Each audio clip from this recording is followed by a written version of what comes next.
अतिशय महत्त्वाच्या kitchen tips. क्रमांक 1. टोमॅटो जास्त पिकले असतील तर टोमॅटो थोडा वेळ बर्फाच्या पाण्यात टाका. टोमॅटो आपोआप कडक होतील. क्रमांक 2. डाळ किंवा तांदळामध्ये कडुनिंब घातल्यास त्याला कीड लागत नाही. क्रमांक 3. डाळ शिजवताना त्यात हळदीची पावडर आणि शेंगदाण्याच्या तेलाचे काही थेंब टाका. यामुळे डाळ पटकन शिजते आणि स्वाद पण छान येतो. क्रमांक 4. लसणाच्या पाकळ्या थोड्या गरम केल्यास त्याची साल पटकन निघते. क्रमांक 5. सुके खोबरे तूर डाळीत ठेवले तर ते खराब होत नाही. क्रमांक 6. बटाटे झटपट उकडण्याकरता बटाट्यामध्ये चिमूटभर हळद घालावी. बटाटे पटकन उकडतात. क्रमांक 7. हाताला किंवा पाट्यावर वंट्याला येणारा मसाल्याचा वास जाण्यासाठी त्यावर कच्चा बटाटा किंवा लिंबू चोळावा.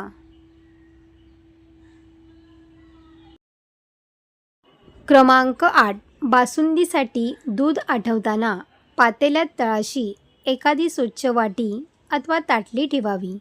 म्हणजे चमच्याने वरच्यावर ढवळले तरी वाटी आतल्या आत फिरत राहते आणि दूध तळाशी लागत नाही.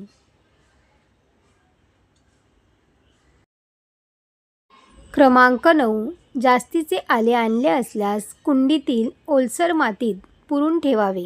यामुळे तुम्ही पाहिजे तेव्हा वापरू शकता. क्रमांक 10.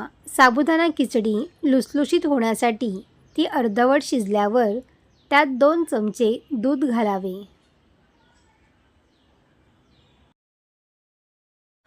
क्रमांक 11. नेहमीच्या तुरीच्या डाळीच्या आमटीत थोडासा पालक चिरून घातला तर आमटीला छान आणि वेगळी चव येते.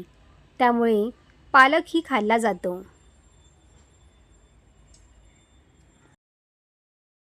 क्रमांक 12.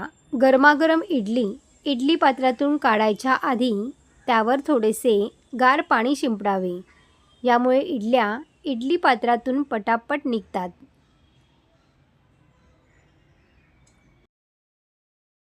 क्रमांक 13.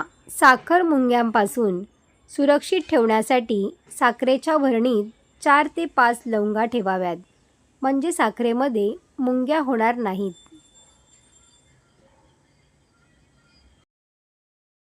क्रमांक 14. गाजर, टमाटर, मुळा, काकडी आणि बीट मऊ किंवा शिळे झाल्यास रात्रभर मिठाच्या पाण्यात बुडवून ठेवाव्यात. सकाळी ताज्या टवटवीत होतात.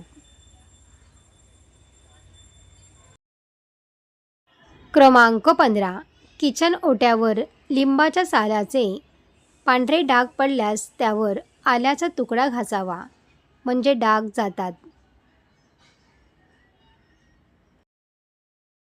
क्रमांक 16. खीर बनवताना त्यामध्ये 2 चमचे रवा भाजून टाकावा.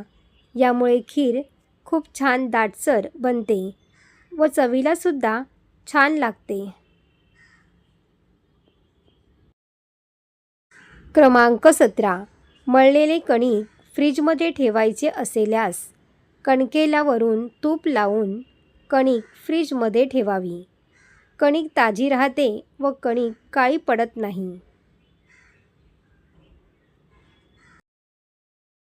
क्रमांक 18. इडलीच्या पिठामध्ये थोडे पोहे भिजवून वाटून घातल्यामुळे इडल्या छान मऊसूत लुसलुशीत नरम तयार होतात. क्रमांक 19. भेंडी चिरताना सुरी खूप चिकट होते. त्यामुळे सुरीवर लिंबू चोळा आणि मग भेंडी कापा. चिकटपणा जाणवणार नाही. क्रमांक 20. शेंगदाण्यांना बऱ्याचदा अळ्या किंवा कीड लागते. त्यामुळे बाजारातून आणलेले शेंगदाणे थोडेसे भाजून घ्या आणि नंतर डब्यात भरून ठेवा. खूप दिवस चांगले राहतील. सर्व टिप्स तुम्हाला आवडले असतील तर व्हिडिओला लाईक करा. अशाच नवनवीन व्हिडिओ पाहण्यासाठी चॅनलला सबस्क्राईब करा. धन्यवाद.